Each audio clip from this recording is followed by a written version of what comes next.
Hey, this is Phil, and before we start the podcast episodes, I'm going to send out an SOS, not a save our ship or save our show, but I just need a little bit of help, and I really do need it urgently. Listen, I got to create a bunch of podcast episodes in a very short period of time because I'm not going to be able to do podcast episodes weekly or record them weekly coming up. We'll still publish them every week. The show will go on and everything will continue as normal. But right now, during the recording and editing process, I need to just compress the time frame up front. So I need help in one of three ways. The first way, send me your podcast episode ideas. Something that it was that either we talked about a long time ago or something is that we didn't cover yet, something you'd like to hear. And if you can send maybe a couple of bullet points, that would help get the podcast episodes written. You can email me, my first name, Phil, Phil, @scannerschool.com. Number two, ask me your questions. This will help me on our monthly Ask Scanner School session. You can go to scannerschool.com/ask, submit the form, use the SpeakPipe link, or dial 516-308-2885, which is probably the best way that you can ask your question for the podcast.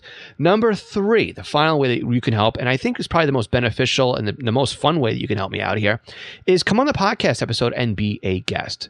Go to scannerschool.com/guest. That's GUEST. Scannerschool.com/guest. Be a part of the podcast. We'll sit down, we'll have a conversation, we'll go through what it is that, whatever it is you want to talk about the scanner radio hobby. We'll record it. It'll be casual, laid back. It goes to an editor. There's no pressure to get it right. It's a good, fun time. And if you know of somebody that would be a good guest, please invite them on the podcast as well. Thank you so much for the help. Again, I just need a little bit of help getting things recorded and edited in a very short time frame.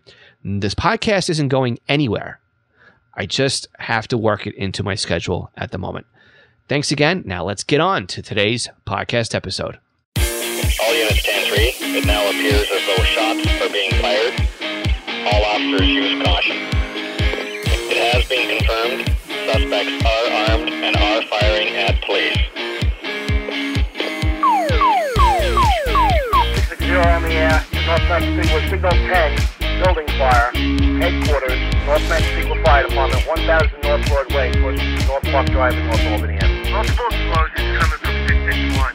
Unable to get any ambulance, any rig down except for 667. Automatically go to a third alarm.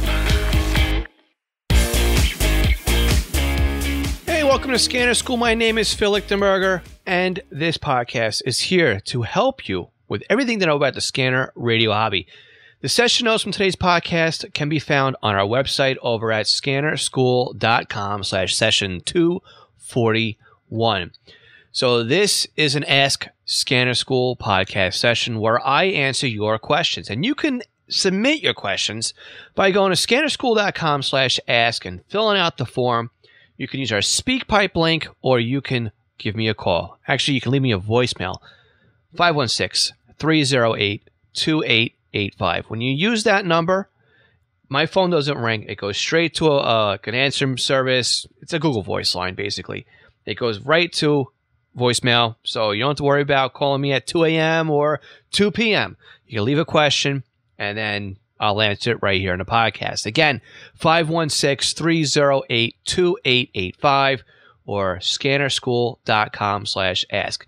Now, if you're listening to us live on the first Tuesday of the month, we'll also be live on YouTube, I think Instagram, Facebook, Twitter, maybe another one or two, I don't know. But we'll be live on social media, and you can ask me your questions in real time. We'll answer them. So make sure you subscribe to us over on YouTube, again, scannerschool.com/YouTube, so you can catch us live on the first Tuesday every month at 8 p.m. U.S. Eastern Time. Of course, replays are always available over there. And if you're a Patreon supporter at the extra credit membership or higher, you can join us for our monthly meetup, which follows the YouTube Q&A session. And last month's session went till about 10:15 p.m. Eastern U.S. time. So it was almost 2 hours and change by the time we were done with everything. We had a really good session that time. And again, you can come and go as you want during those Patreon sessions. You don't have to be there for the full term. And that happens. We see people come and people go, and some people stay the whole session. But it's a really good time, and definitely I would love to see more of you over there as well. But we've got quite a number of Patreon supporters, and again, I want to make sure I thank them right now. So I want to thank my Patreon supporters, and they are Alan Gonzalez, Arthur Heron, Bill K, Bob Milton, Brandon Sammons, Brian King, Chris Paris, Craig Harper, Dan, Dave Pasco, David C, Denny Crotty, Dylan Hyder, Ed Walsh, Edward Bramlett, Glenn Wright, Greg Johnson, Guy Lee, I Hate Junk Mail, Jack Haycock, Jack Berry, James Broxson, James Felling, James Peruta, Jay Reed, Jeff Block, Jeff Chapman, Jeff McLeod, Jenny Taylor, Jim B, Jim Heinrich, Joe Curtis, John Kordoff, John Keel, John Sweeney, John Goldenberg, Joshua Robb, Ken Newberry, Kenneth Fowler, Kevin Zwicky, Lenny Bauer, Les Stevenson, Lloyd R., Mark Beebe, Mason Kramer, Michael Gorman, Michael Kroger, Mike Lopez, Nicholas Stenger, Paul Teal, Paul Seish, Randy Lee Wright, Raymond Hill, Rich Palmieri, Roger Stenstrom, Ronnie Bach, Sal Marandola, Scott Lefgren, Terry Wright, Tim Mazza, Ted Glendie, and William Arcand. All right, so let's go ahead. Let's jump into our very first question of the month. And as a reminder, if you use our SpeakPipe link or our local number, again, 516-308-2885, I put you in a running for a free tutoring session. So let's see who's our first contestant on who gets a tutoring session for this week's podcast or this month's podcast. Dan, you're first. Go ahead. Kia ora from Auckland, New Zealand. It's Dan here. I've got a question about listening to scanners from inside apartment buildings. It's rather annoying with all that concrete around. I live in an apartment in sort of the central city here in Auckland, and I'm particularly interested in listening to airband. Now, I found a product which you'll be able to Google online just by searching airband apartment aerial. That's how I found it. And I was just keen to hear if anyone else had used a similar product or this product, or if you had any advice as to how I could possibly improve the airband reception from within my apartment. I don't live close to the airport, so I don't expect to hear everything. I'd just like to do my best to be able to hear what I can hear from this part of town. I don't own the apartment, so I can't make too many adjustments, but I'd like to, like I said, do what I can to be able to listen to it. Thanks so much. I love the podcast, and hello to all of your listeners, and I look forward to hearing your advice. Ka kite. So Dan from New Zealand, thank you so much for listening to the podcast. And yeah, I'd love to answer your question. In fact, we really got to do a whole podcast episode on just setting up a station in an apartment. I think that that was probably one of my very first ideas for a podcast session. We are like 241 episodes now into it, and I have yet to talk about that. So you know what I'm going to do right now? I'm actually writing down on a sticky note as I'm recording this, and I'm putting in big words here, apartments. And we are going to get that on the schedule and get a podcast episode about apartment setups before the end of the year. In fact, you could probably find that in next month's rotation. So stand by for that podcast episode. So here's what I did is I followed your advice and I went onto Google and I did a search for aviation apartment aerials.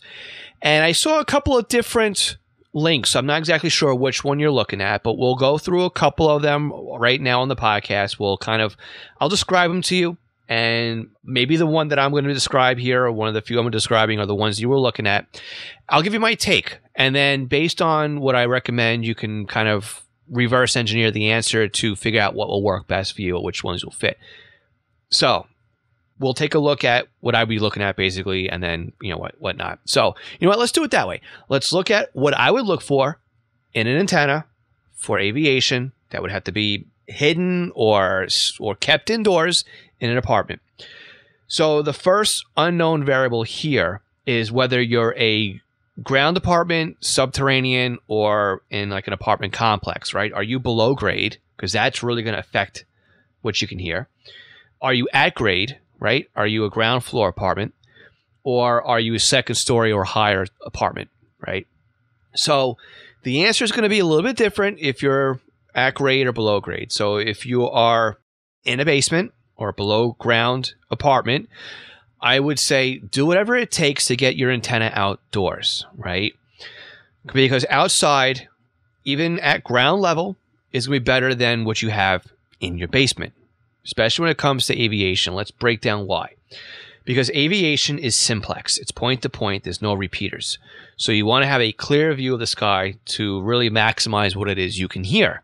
You also want to try to have a better success rate of hearing the tower, because your air traffic control tower is going to basically have what you want to listen to. Clear to land, clear to take off, taxi out to runway XY, 1, 2, 3, whatever it is. But there's more than just that to listen to in the aviation band. And there's more than that you really should be listening to, because every plane that flies overhead is going to get directions when they cross through different zones of navigational or airspaces. Let's put it that way, right? There's different communication towers or different communication zones, basically. For most of the time, the pilots aren't on the radio. They're not. They're just not on the radio. When they really do come in, though, and the frequencies you are going to have the most amount of traffic on are arrivals and departures. So as long as you can find arrival frequencies and departure frequencies for your area, that's where you're going to find a lot of the traffic. And again, you may not hear the actual center, but you'll hear a lot of the airplanes because they're going to be up there 10,000, 15,000, 20,000 feet. And we're going to hear line of sight, right? So that's where we're going to hear a lot of their stuff. So being that you have an airplane that's up there pretty high, the footprint is going to be pretty big. So the ability to receive something is going to be greater, right? So if you're basement level, cellar level, below grade, whatever term it is that you guys use in New Zealand, right, to say that somebody's got an apartment that's below ground, try and get that antenna outside, whatever it takes. So if you've got to go to the local home center and get a 5-gallon bucket or whatever you guys call gallons, right? A 5-liter bucket, right? Whatever it is that the shop buckets, fill it with gravel, dirt, concrete, whatever it is, put a small mast in there and get an antenna on there. And then get the coax inside your basement window, your apartment window. Now, that could be done very simply by getting maybe some, what's that window? The plexiglass, right? The plexiglass, the plastic window, right? The clear plastic material, the plexiglass, what we call it here in the States. And you may be able to put a small hole in the plexiglass to run the coax through, close the window onto the plexiglass. So the plexiglass is now in the window frame and sandwiched in there, and then you can then rig that window with a piece of wood or something so that nobody can open that window now that the plexiglass is in place. This now prevents you from having to drill a hole or anything like that. MFJ Enterprises is a website you can go on to look for. They actually have those pre-made. Again, we're kind of advancing through the podcast topic that I was going to talk about, but that's, if you're below grade, that's what you could do to get an antenna outside. If that's out of the question, get an antenna in the window. So whether it be something that is suction cupped or something like that gets you to the window is better than not being near the window.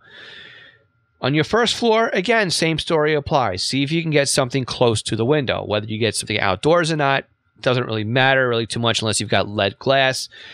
But you want to get something near the window.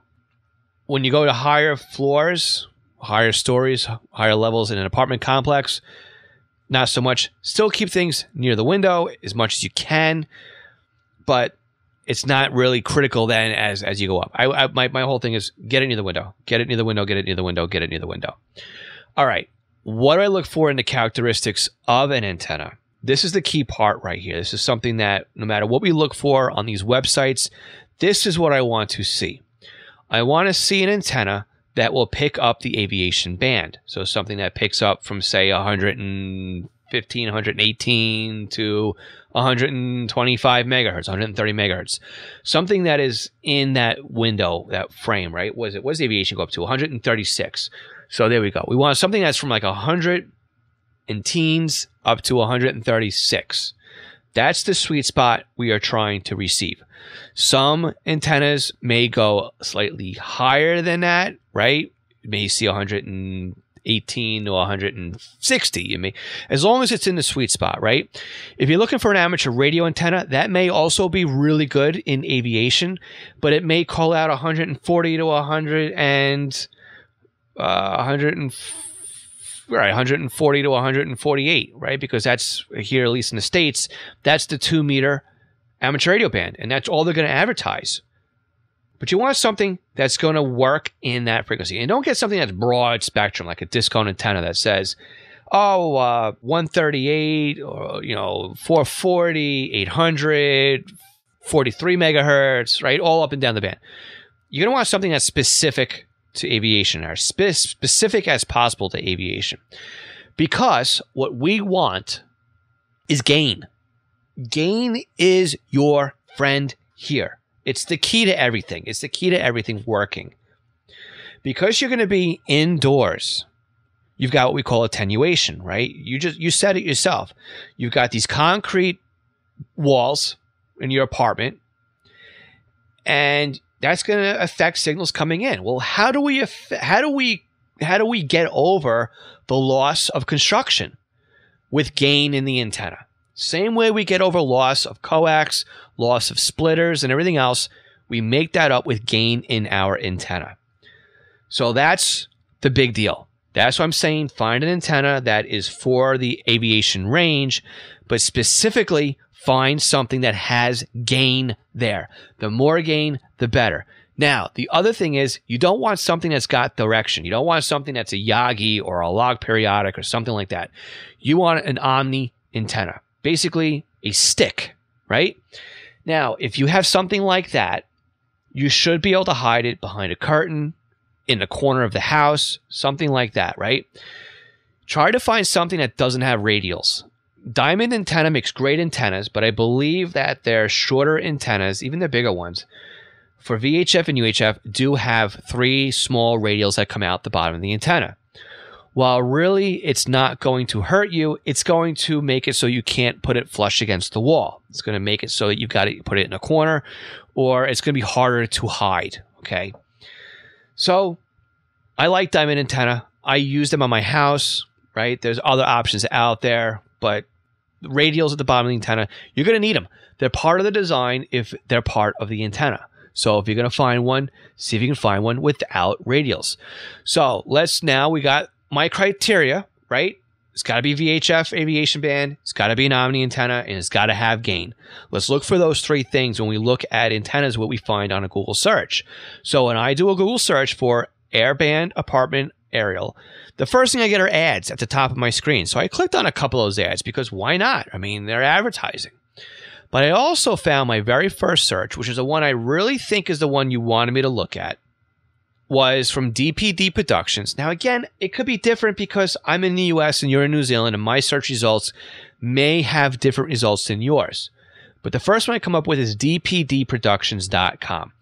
They've been known to make some really great antennas, and they have a VHF air blade indoor antenna, which I think is what you're looking for. This is tuned for 118 to 137 megahertz receive, right in the sweet spot. It's got 2.6 dBi of gain. We've got our gain. It's less than half an inch deep, so it's flat. It's thin. Okay, it's good. We can hide this. We can hide this behind a curtain. We can probably stick it with suction cups to our windows. This may be a really great solution for you. I think that if this is what you were looking at, I think that this is something that you can go with and be happy with. Let's assume it's not, though. Let's assume that this DPD production antenna was not what you were looking at. I found a couple of other solutions here. One of them was on DX Engineering, which is a US-based website. They've got this Cantenna. I kind of looked at that and closed the website up really quickly with that one. Amazon has got this AirNav VHF airband antenna. Again, the AirNav radar box store is probably reputable. But again, what we want to look at is our receive, right? This says it's got 118 to 136 megahertz antenna, right in our sweet spot. They're claiming 5 dBi of vertical polarization. Okay. We got gain here. It's vertically polarized, which again is what we want. We can hide this, again, in a window. It basically looks like it's a cylinder tube with their bumper sticker on the side of it. It does come with coax, and we can, again, probably prop this up in a corner or tuck it into an area of the house that it's not really going to be easily seen. So I think that's another great solution for you as well. There's another one here that I'm seeing that's like Sporty's Pilot Shop. I wouldn't recommend this little antenna. It's a horizontally polarized. Looks like it's supposed to go in the window, so it lays horizontal. I wouldn't go with this at all because, again, you want vertically polarized as well. So whether or not the antenna that I have found is the antenna you were referring to or not, I'm not sure. But again, I think you've got the criteria that I would be looking for to make a really good purchase with no matter what it is you're finding. So again, to summarize the 3 things, or maybe now the 4 things we're looking at here, is we're looking for it's tuned to the aviation band. We're looking for gain. We're looking for the fact that it is an omnidirectional antenna. And we are looking for the fact that it's vertically polarized, which means it stands up and down. So with that, I think that whatever you buy will work really well for you. Again, the closer to a window you can get it. If you happen to be able to get it outdoors, fine. But yeah, play around with it. It's a great hobby. And again, walk around with your scanner too and see how well it works outdoors with just the antenna that comes with the scanner. Because again, aviation is fun. It's one of these things you can do pretty much wherever you go. Dan from New Zealand, thank you so much for asking your question. And hey, if you're up for it too, shoot me a line. Maybe we could talk about what it's like to scan in New Zealand. I think that'd be a really interesting podcast topic. So if you're up for it, please fill out the form over at scannerschool.com/guest. Stand by too to the end of the podcast because we'll find out if you are a winner in this week's tutoring session. So we're going to move on now to the next question, and we will say, Alan, being that your question is also aviation related, why don't you go ahead and ask your question? Hey, Phil, it's Alan in San Diego. I've got a Uniden SDS 200. I'm very happy with it. I live way, way out in Tules out here about 10 miles southwest of the Mount Palomar Observatory. So we're kind of way out there near Riverside, about 150 miles southeast of Los Angeles. Give you some idea. Anyway, I have an SDS 200, and I'm trying to learn how to set up a scan for the aircraft band, say 118 to 136. How do I scan that frequency base over and over again? The challenge that I'm having is when I do it, it just goes through 118, it goes 120s, 135, and it keeps going 136, 37, 38. It doesn't go back to 118, which is what I want. I just want to put it on a loop so I can constantly scan from 118 to 136. Any help in that area would be most gratefully appreciated. So once again, my name is Alan, A-L-A-N. Thanks, Phil. You got a great show. Thanks again. Bye-bye. Hey, Alan, I'm glad to hear from you. Thank you for asking your question. And again, aviation seems to be the theme of this week's Ask Scanner School session. So yeah, the SDS 200 is a little bit of an interesting little radio. Now, I'm gonna say this up front, and I should have said this to Dan as well. So Dan, I don't remember what radio you said you were using. But the SDS 100, SDS 200 really, it didn't really fare too well when it comes to receiving aviation. Let's put it that way. I really don't use mine for aviation, but from what I'm reading online, the VHF side of the house is really lacking when it comes to receiving on that radio. So I don't think this is part of your problem. I'm just putting it out there. But let's go through it. How to set up the scanner so that it goes from 118 to 136 and then doesn't keep on going to 140, 150, 160, 170, that we can loop back around. Very easy, very simple to do. We just got to follow a few very simple steps here, okay? What we want to do is we want to set up a custom search, okay? You might have done this already. You might have gone into the scanner and set up a custom search. The steps to do that, very simple. You go into your menu, you go into search for, you go to edit custom, and you pick any one of these 10 lists here that you want to edit. They run 0 through 9. And again, you can do this in Sentinel, and this is something I advise too. If you're going to do this from the keypad in the scanner, read your profile back with Sentinel, because if you don't do that, the next time you write to Sentinel or write from Sentinel to the computer, to the scanner, you'll wipe out this. So if you can do it from the scanner, read it with Sentinel. If you can do it from Sentinel, then push it to the scanner and you'll be all set. But I'm giving you the directions in order to do this from the keypad of the scanner. You should be able to figure this out basically from editing your profile in Sentinel by going to the search settings, and you'll see the grid there in order to do that. So you're going to pick any one of these 10 custom lists. So what you'll want to do optionally is set a name. You want to call it aviation, go for it. You can leave it as custom 0 if you want. I mean, as long as you know what it is, that's perfect. What you want to do, though, is you want to go into Edit Search Limit. It's going to say Set Lower. So enter the lowest frequency you want to put in there. 118.0, right? 117.0, 116. Whatever it is, right? The lowest frequency that it is that you want to monitor. Hit Enter. Then it's going to say Set Upper. And at this point, you'll do 136.995 or whatever it is that you want the upper limit to be. Okay? At this point, we've set our low and high. We've set our bookends. We've set our limits. We have some optionals that we can set as well. We can set our delay time. Delay time basically means how long after transmission is over do we want to resume searching. We can set our modulation. Auto is the default. Auto may work, but if you want to have a little bit more control over this, we can set it for AM. Digital wait time. How long do we want to let the scanner wait on an active transmission before it realizes, hey, I'm not a P25 or a DMR or an XDN digital signal. We know we're going to be monitoring aviation here. Set the digital wait time to 0 because we're not going to be picking up P25 in AM mode from an airplane. You can also set search with scan, which basically means that you can have your scanner scanning your favorites lists and then go through this search from bottom to top and then go back into scan. So that's something you could do too. You can also assign a favorites list quick key to this search range. So you can easily toggle this off and on. Or you can also set one of the 3 search keys on the front keypad of your scanner, right? Search 1, search 2, or search 3 if you wanted to. So now you've got your settings set up in the scanner so that you've got your modulation, your digital wait time, you've got your name, your lowers, and your uppers, right? Here is where I'm thinking that you probably are having your problem, is you've got all the other search ranges enabled. So go to custom search, start your search. It's going to start 118. It's going to start going up.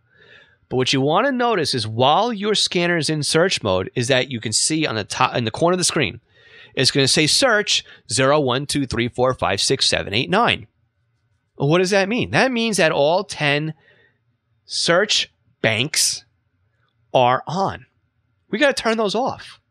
So imagine that this scanner is not an SDS-200 or an SDS-200 or a BCD-436 or anything else, and that it's a standard scanner from yesterday that we all used to just hit scan, and then while it was scanning, we would just hit the banks with the numbers on our keypad that related to the banks that we wanted to toggle off and on. It works just like that in our custom search ranges. So if you set this up in custom search 0, then while you're in search mode, just press 1, 2, 3, 4, 5, 6, 7, 8, 9 to disable ranges 1, 2, 3, 4, 5, 6, 7, 8, 9. Hey, I can count. If you put them someplace else, yeah, obviously you're going to disable all the other custom ranges that is not the range that you want to listen to. That is the key. That is where I'm thinking that you just didn't get all the way to the finish line with this.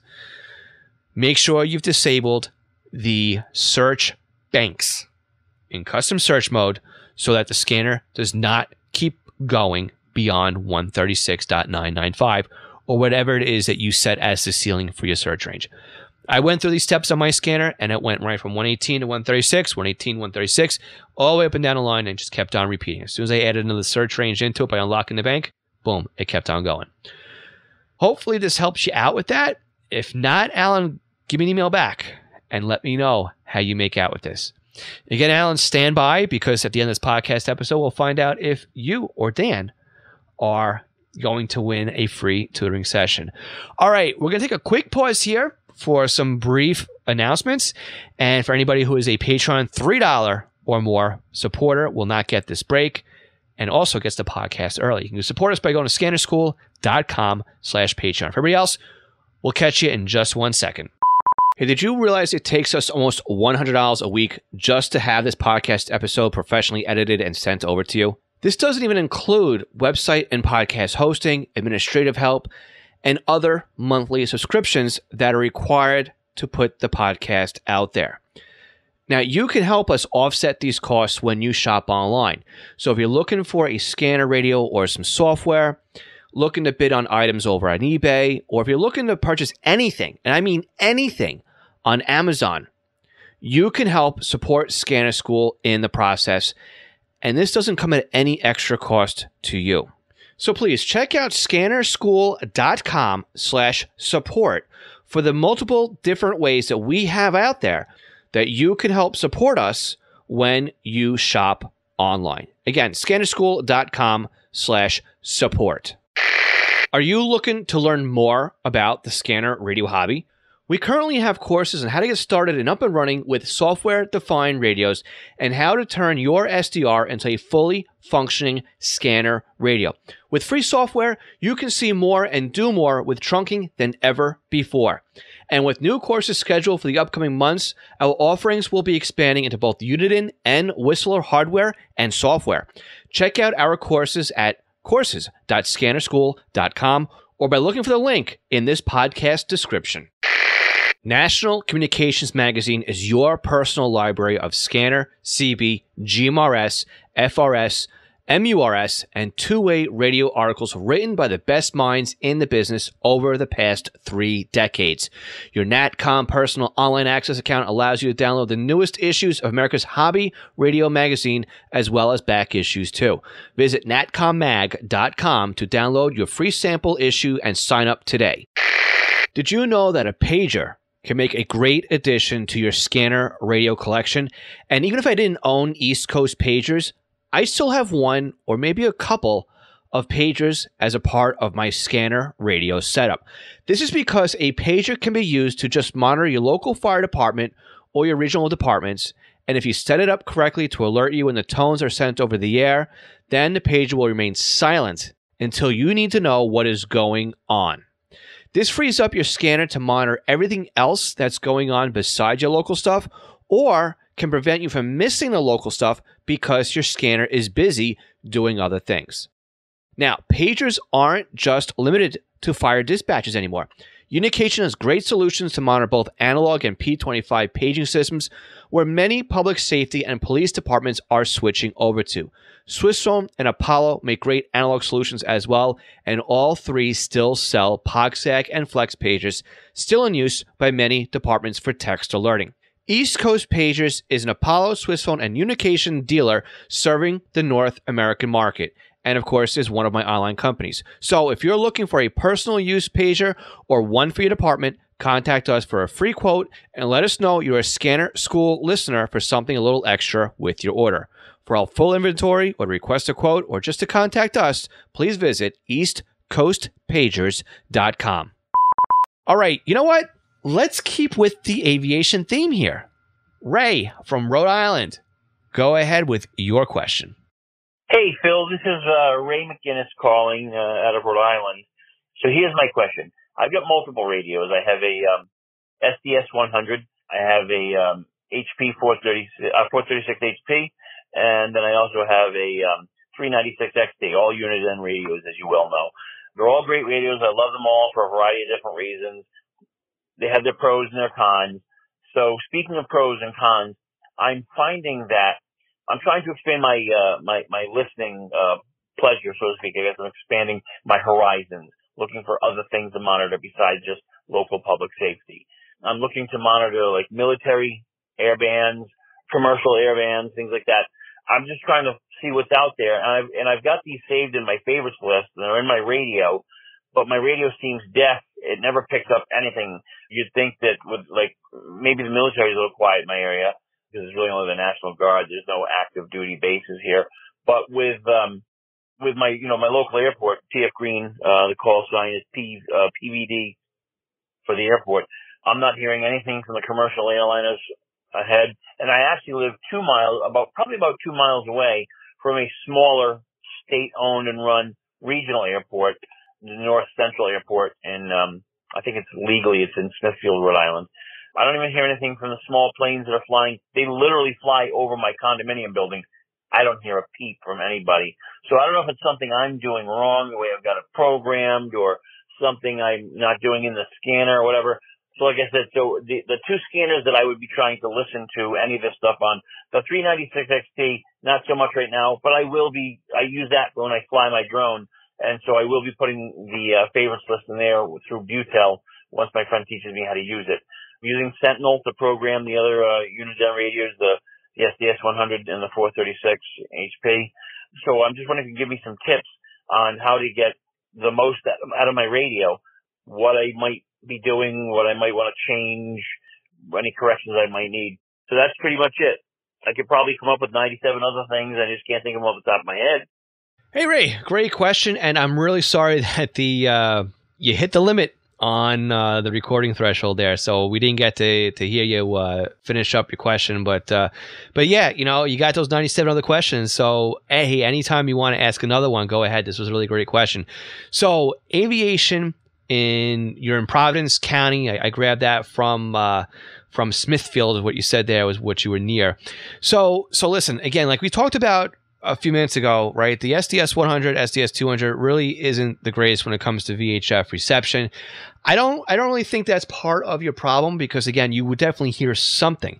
I know that you're also using a 436 and a 396 XT, and we did go back and forth in email a little bit. You're not really using the 396 too much, but here's the deal, right? Aviation's a funny bird. Oh man, that really was a bad pun. It wasn't even like I didn't even mean to do that one. But anyway, listen. No editing, right?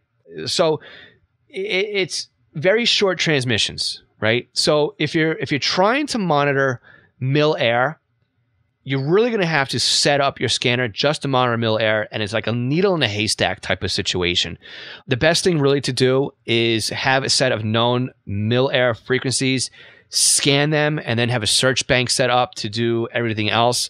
Really, what a lot of people do when it comes to military aviation is they've got a couple of radios set up and they will search through small chunks of the bank, or they'll just go through the known frequencies. And again, you can find a lot of these out if you go to Radio Reference and you go into there's the Mid-Atlantic mil air thread, which is it may be in the Maryland forums or something like that. It's like probably one of the most active threads on Radio Reference, and there's a lot of stuff that you can pull out of there. Now again, yeah, it does say Mid-Atlantic, but don't forget, a lot of these military airplanes, they don't just stay in one spot, right? They travel up and down the eastern seaboard.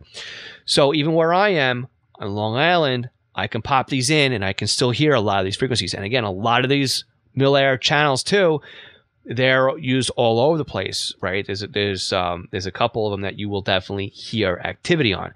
Again, outdoor antenna on your house, or well, you got a condominium, so that may be out of the question.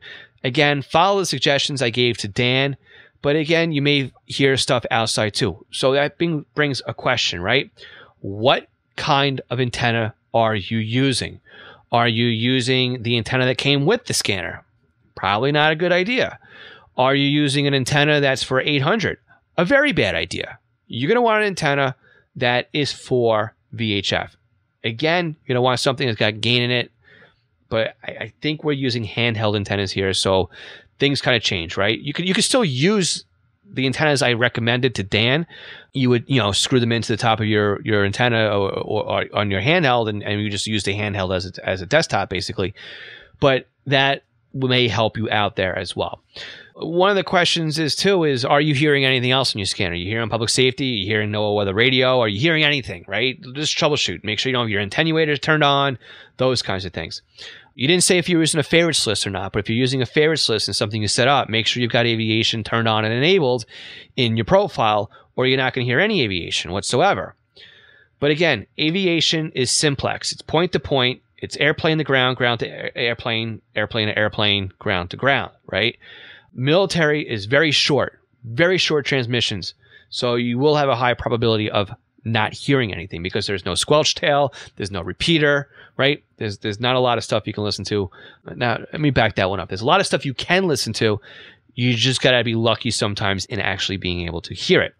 Now, when it comes to commercial airlines, because you're going to have the most success rate on that kind of stuff, how do we find the best stuff to listen to? Well, the first thing I went to Providence County in the radio reference website for Rhode Island, and I found PVD, right? There's PVD tower, PVD ground, PVD app departure.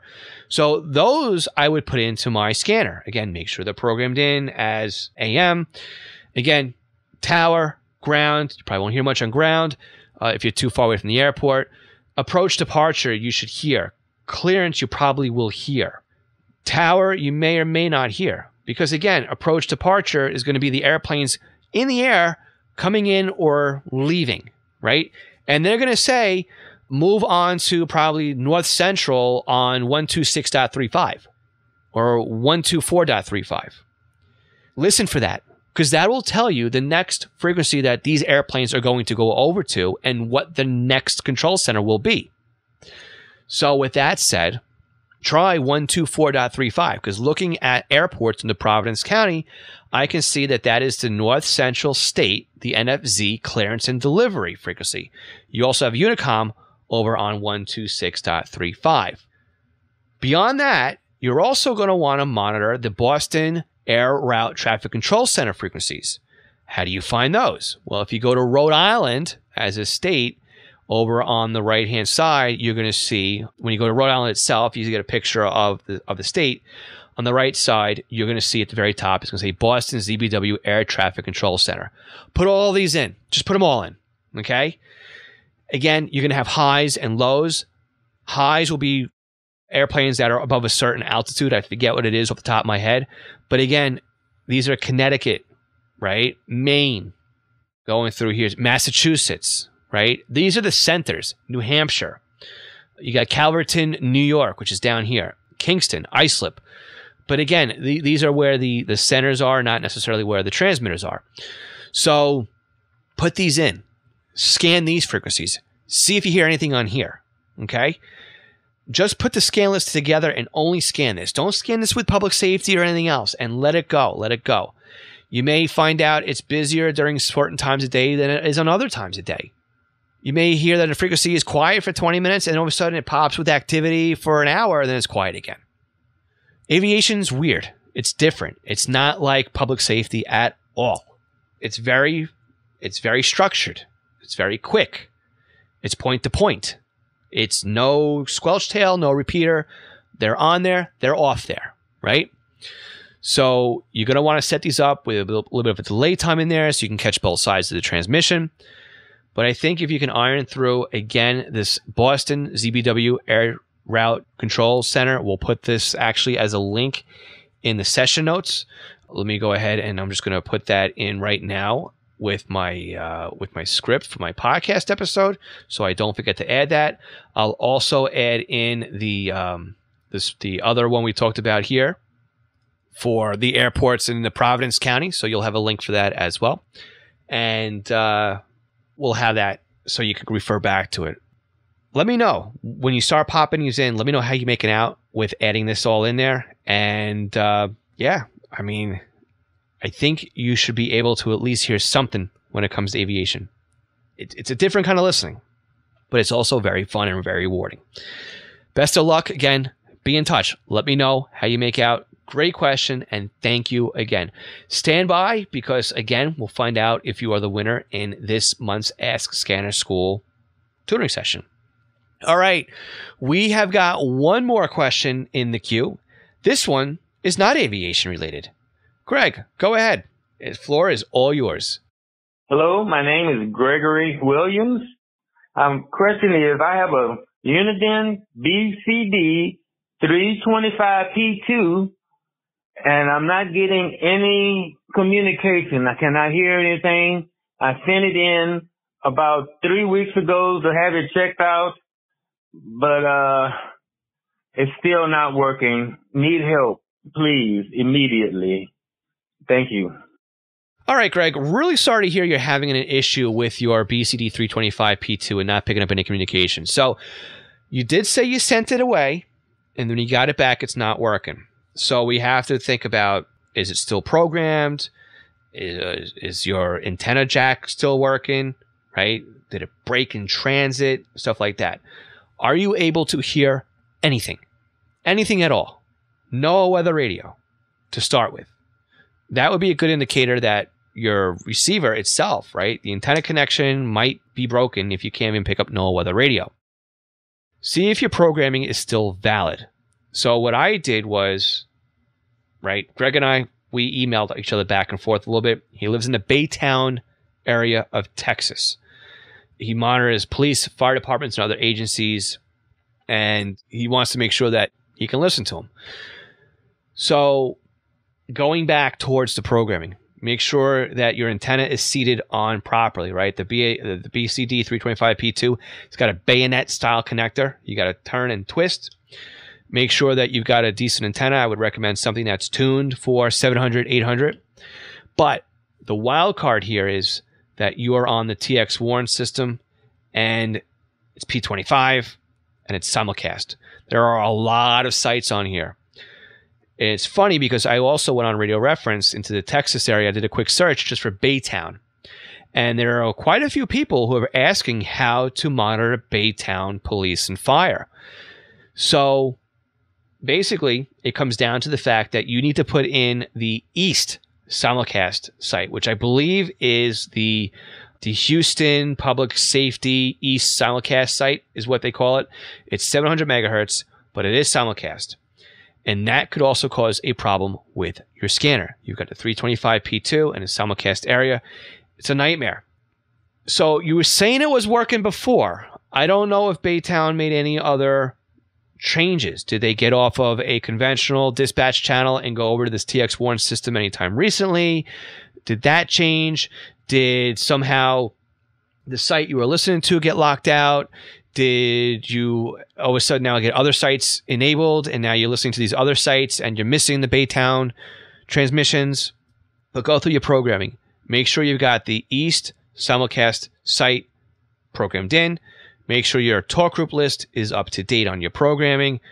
Make sure your attenuation is not turned on. Make sure you can hear something. Make sure you can hear anything. Set the scanner up for no other radio. Make sure you can hear something there. It may come down, though, unfortunately, that because this is a simulcast issue, I would say go back and listen to the simulcast podcast episode where we go through how to kind of trick the scanners into working in those areas. But you may need to look at either a software-defined radio. And again, I got a free course that can get you set up on that one, courses.scannerschool.com. Or you may need to look at just investing in an SDS 100 or SDS 200. I know they're expensive. I know they're kind of hard to come by.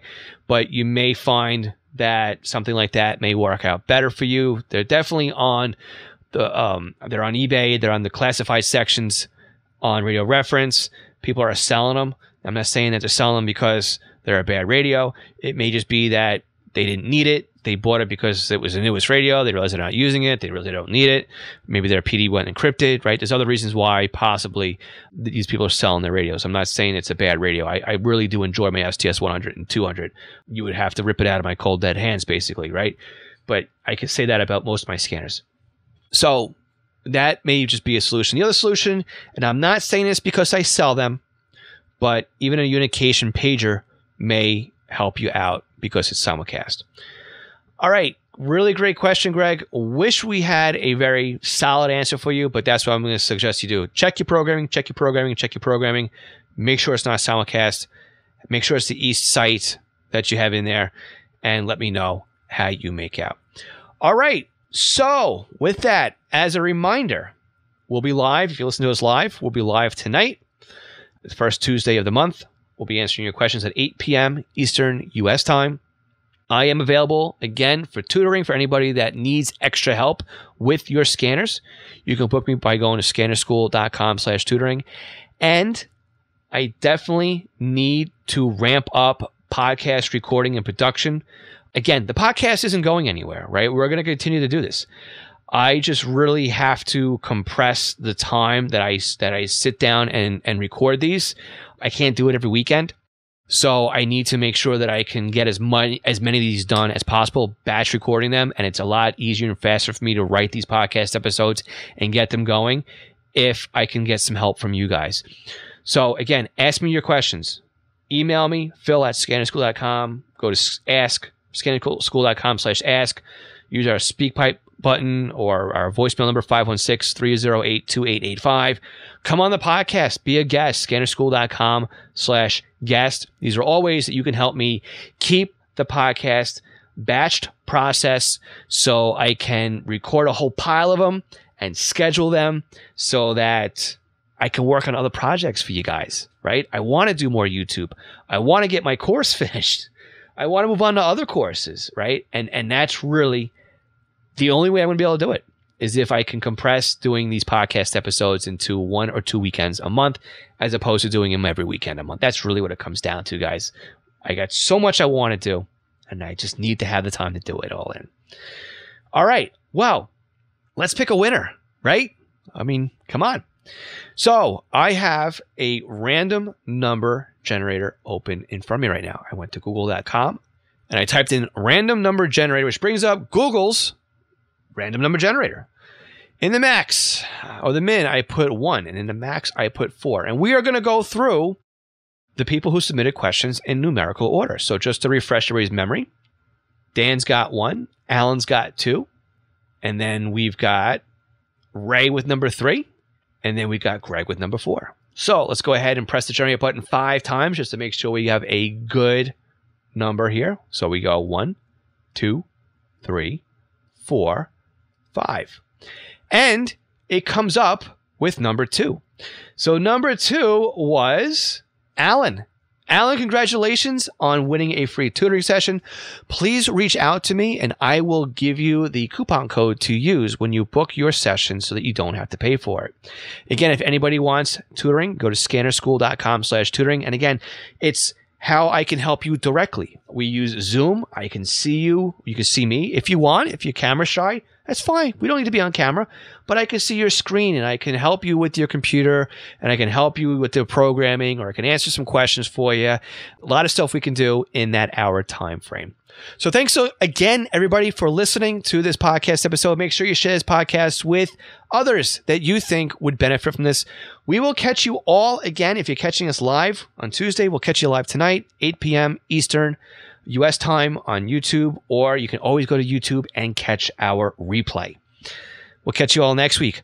73. My name is Phil Lichtenberger. My amateur radio call sign is W2LIE, and my GMRS call sign, WQXJ920. This is Scanner School, where we answer all of your scanner radio questions. 73.